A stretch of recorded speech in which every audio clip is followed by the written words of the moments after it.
Welcome to Vivas One Educational Foundation, your gateway to success. Explore classes in UPSC, Defense, WBCS, Combined Course, CAT, CLAT, and many more. Subscribe now for expert guidance and quality education. Hello everyone, welcome to Vivasvan educational foundation. तो स्वागत है आप सभी का विवासवान educational foundation के इस YouTube channel में। तो हमने बायोलॉजी के काफ़ी लेक्चर्स को ऑलरेडी अपलोड कर रखा है और फिजिक्स केमिस्ट्री को कम्प्लीटली अपलोड कर रखा है। अगर आपने अभी तक हमारे चैनल को सब्सक्राइब नहीं किया है तो हमारे चैनल को सब्सक्राइब कीजिए और हमारे प्लेलिस्ट को फॉलो करके उन वीडियोज़ को, उन लेक्चर्स को ज़रूर एक बार चेक करिए।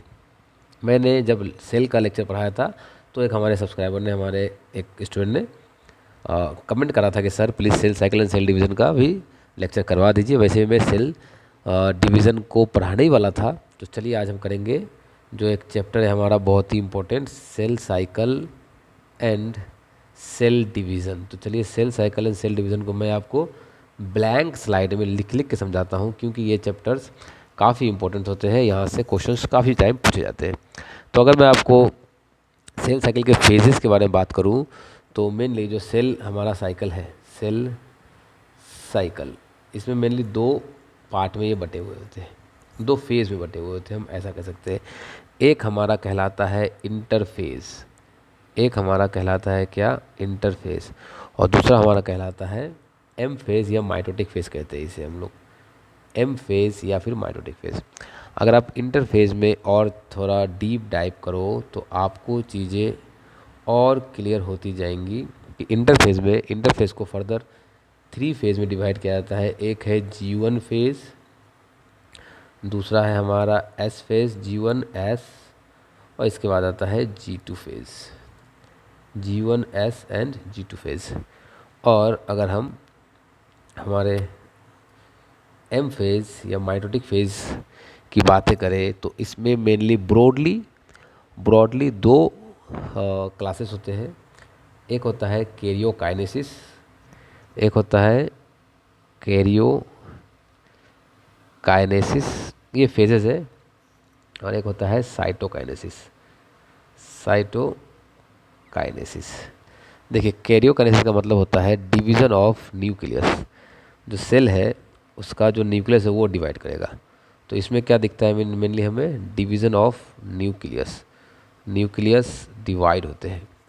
और इसमें हमें क्या दिखता है, तो इसमें हमें मेनली दिखता है डिवीज़न ऑफ साइटोप्लाज्म। तो यहाँ पर साइटोप्लाज्म डिवाइड करते हैं, ठीक है। कैरियोकाइनेसिस में फर्दर और भी डिविजन्स होते हैं, मैं उनको भी ज़रा आपको क्लियर करवा दूँ कि कैरियोकाइनेसिस में होता है प्रोफेज़, मैं यहाँ पर शॉर्ट में लिखता हूँ प्रोफेज़, उसके बाद होता है मेटाफेज़, फिर होता है एनाफेज़, प्रोफेज़, मेटाफेज़, एनाफेज़, और लास्ट में आता है टीलोफेज़। तो मान लीजिए ये एक सेल है, तो अगर एक सेल है, ये सेल माइटोटिक सेल डिवीज़न से, माइटोटिक सेल डिवीज़न, माइटोटिक करके, या इसको आप माइटोसिस भी कह सकते हो, एक सेल 2 सेल बना लेगा, और यही एक सेल 1 से 4 सेल बना लेगा। तो उस सेल डिवीज़न को हम लोग कहते हैं मियोटिक या मियोसिस। मियोटिक कहो या मियोसिस कहो, बात एक ही है। तो मियोसिस में मेनली क्या होता है, एक सेल 4 सेल बना लेते हैं, और माइटोसिस में मेनली क्या होता है, एक सेल 2 सेल बना लेते हैं। तो ये सेल डिवीज़न के टाइप है जिसमें मैंने आपको बताया।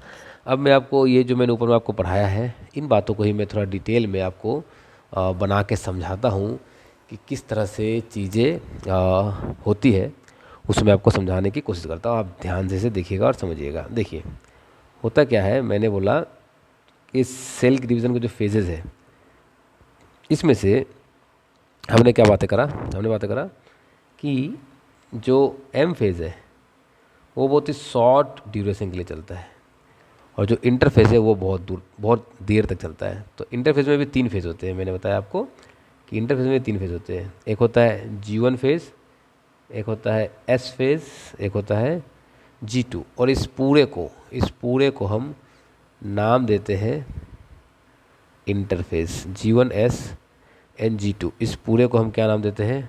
इंटरफेस।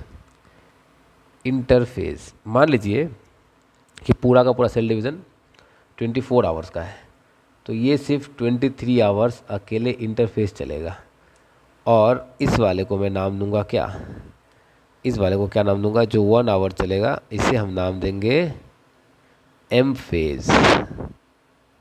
तो एम फेज जो है वो चलेगा 1 आवर्स।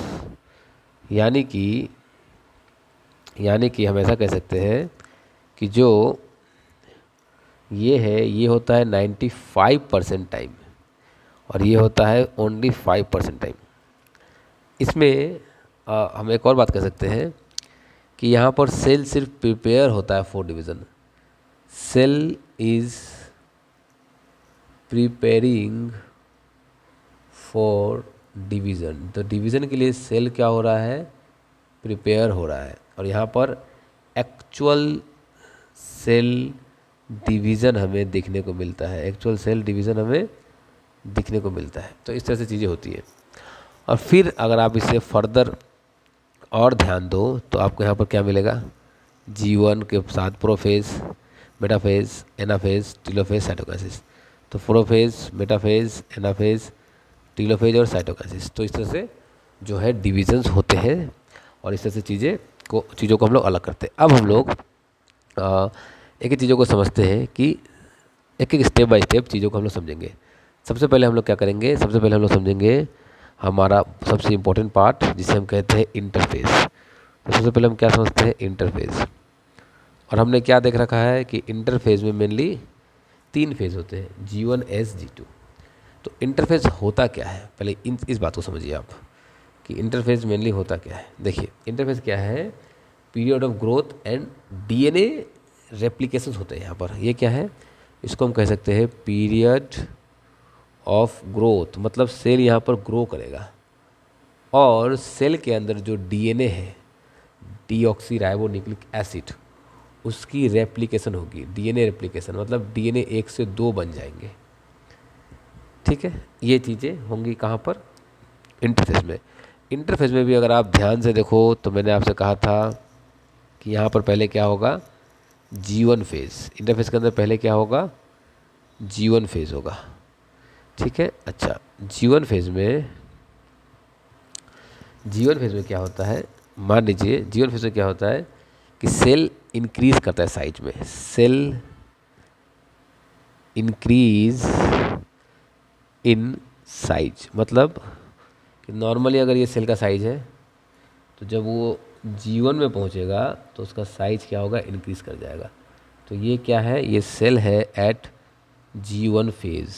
ये सेल है कहाँ? G1 फेज में। अब अगर मैं आपसे बातें करूं कि G2 फेज में क्या होगा तो मैं आपको डिटेल में समझाता हूं, चीज़ों को समझते रहिए। G2 फेज में क्या होगा? तो सेल का साइज तो बढ़ चुका है कहाँ पर? G1 फेज में। G2 फेज में क्या होगा? क्योंकि सेल को अल्टीमेटली हमें पूरा का पूरा डिवाइड करवाना है। तो G2 फेज में जो डीएनए थे सेल के अंदर उनकी रेप्लिकेशन होगी। डीएनए रेप्लिकेशन हम ऐसा कह सकते हैं, डीएनए रेप्लिकेशन अकर्स। तो डीएनए का जो है वो क्या होगा? रेप्लिकेशन होगा कहाँ? G2 फेज में, सॉरी G1 S में होगा। मैं भी ऐसा गलत बोल गया, जरा इससे आप लोग करेक्ट कर लीजिएगा। S फेज में क्या होगा? डीएनए का जो है वो रेप्लिकेशन होगा। ठीक है, और 2 स्टैंडर्ड डीएनए को हम लोग बोलते हैं क्रोमेटिड। ठीक है,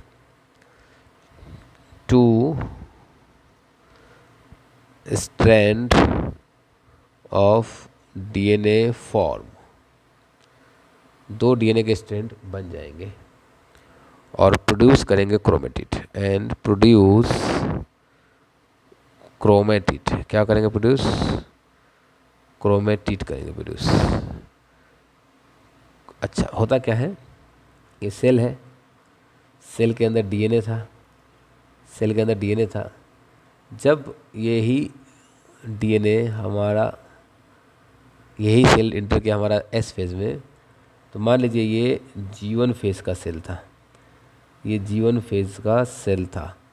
जब ये इंटर करता है कहाँ? एस फेज में, तो इसके अंदर जो डीएनए है वो रेप्लिकेट करके 2 हो चुके हैं। इसके अंदर जो डीएनए है वो रेप्लिकेट करके 2 बन चुके हैं ऑलरेडी। ठीक है, तो आपको समझ में रेप्लिकेट हो चुके हैं। तो ये कहाँ आ चुका है, हमारा एस फेज़ में आ चुका है। तो G1 फेज़ में क्या हुआ, एस फेज़ में क्या हुआ, मैंने आपको ये बता दिया। अब चलते हैं हमारे इंटरफेस के third phase, that is G2 phase of cell division. और यहाँ पर क्या होगा, तो यहाँ पर चीज़ें और आगे बढ़ेंगी।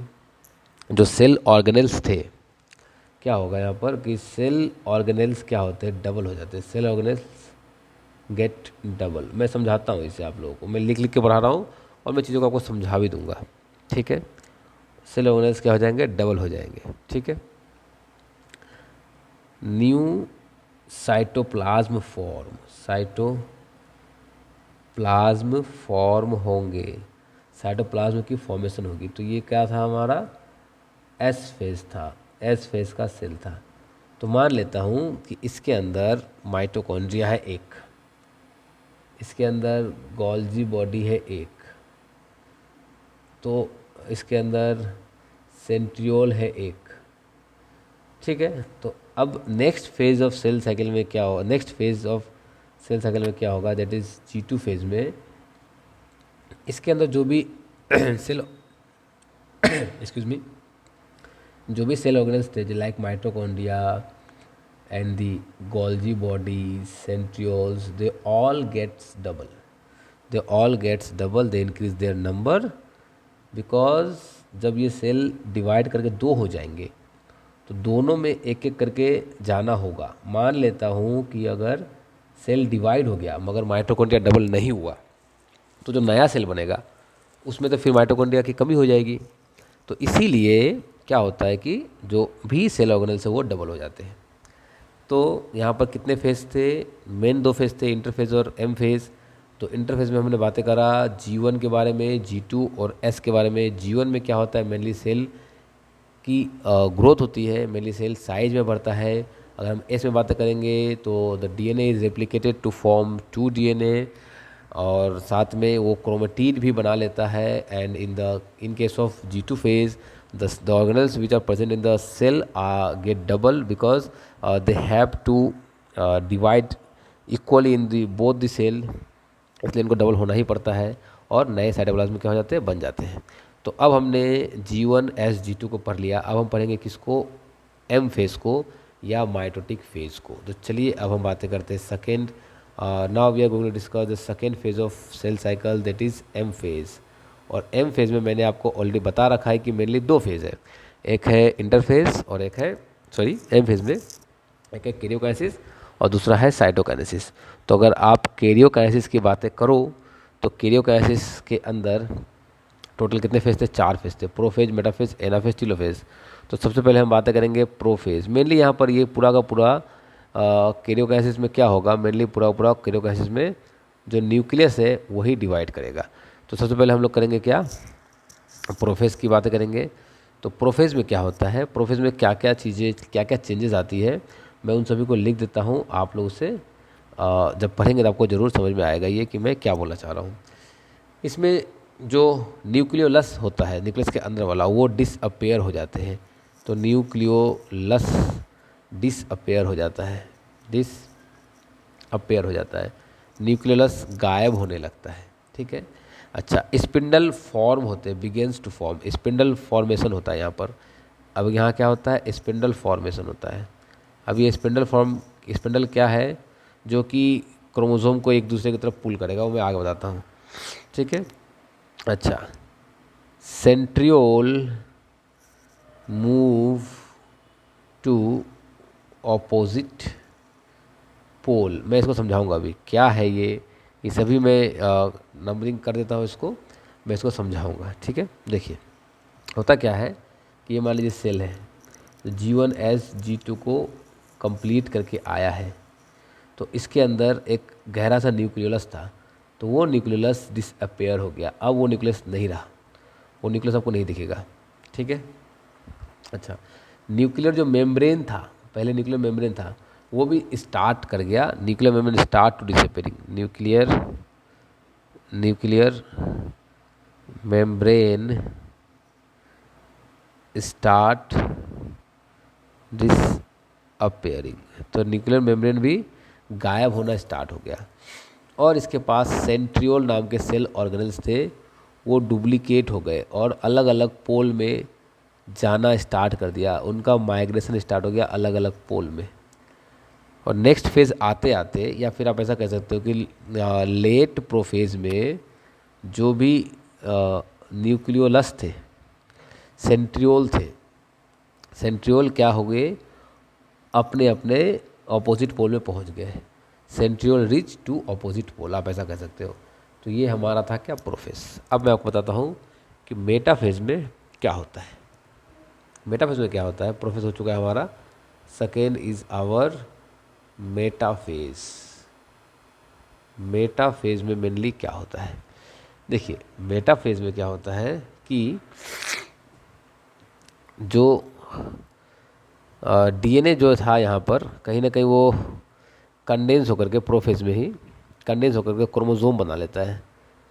डीएनए जो है वो कंडेंस होकर के क्या बना लेता है, क्रोमोसोम बना लेता है। और मेटाफेज में क्या होता है, मेटाफेज में ये जो क्रोमोसोम है वो इक्वेटर पे अलाइन हो जाते हैं। मान लीजिए ये सेल है, तो ये है इक्वेटर और ये है पोल, तो जो क्रोमोसोम है वो इक्वेटर पे अलाइन हो जाते हैं। पेन का कलर चेंज करके बनाऊं तो आप समझेंगे कि अब आपको क्लियर हो गया कि कहाँ आ गया, ये इक्वेटर पे अलाइन हो गया, कौन, क्रोमोसोम, ठीक है। और जो सेंट्रियोल्स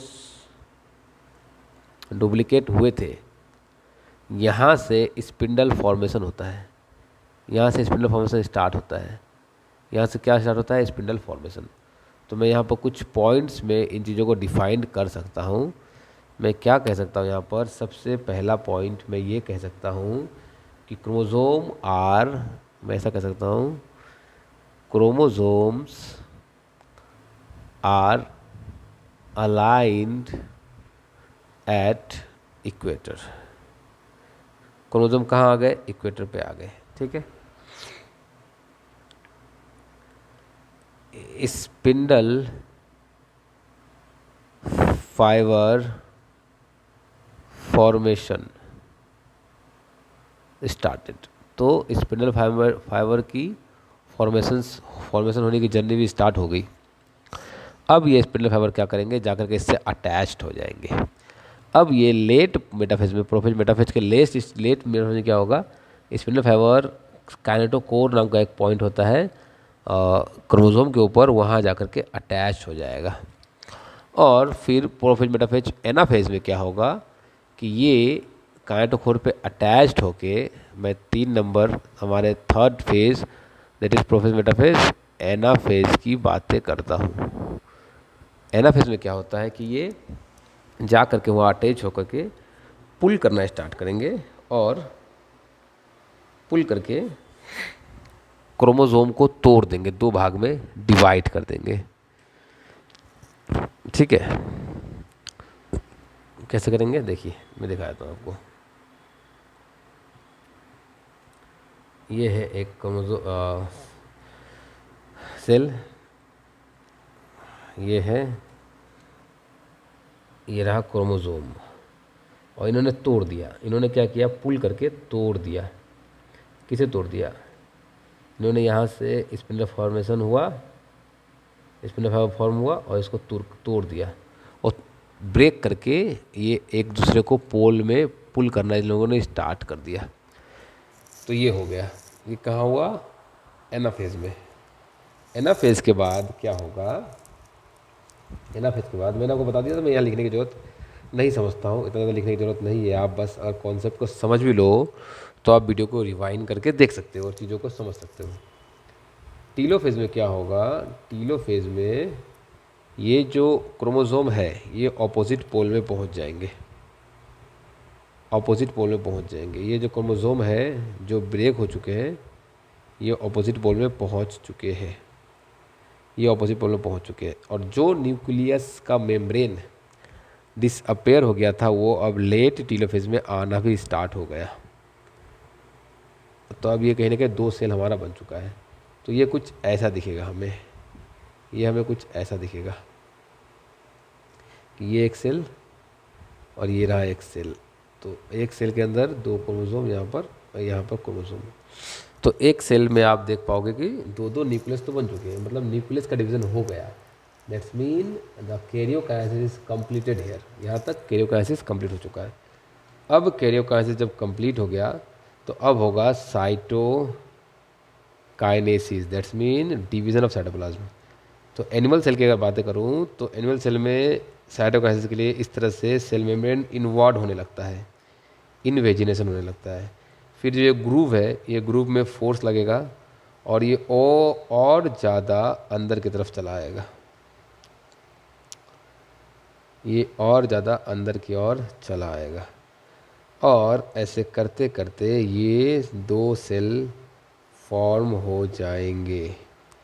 यहाँ एक सेल और यहाँ एक सेल हमें दिखा। तो अल्टीमेटली 2 सेल हैज़ फॉर्म्ड। तो इस तरह से सेल डिवीज़न होता है। मैंने आपको सेल डिवीज़न के पूरे प्रोसेस को खुद से हैंड रिटेन नोट्स से पढ़ाने की कोशिश करी है। मैं उम्मीद करता हूँ कि आपको वीडियो पसंद आया होगा। अगर आपको वीडियो पसंद आया तो Thank you for learning with Vivas One Educational Foundation. For contents like this, follow us on Facebook and Instagram today.